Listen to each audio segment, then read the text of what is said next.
Hey friends, in today's video I am painting attempt 2 and 3 of a loose watercolor technique I'm calling Three Little Birds.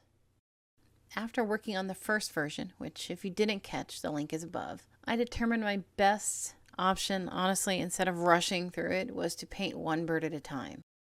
This allowed me to kind of make sure it looked the way I wanted it to.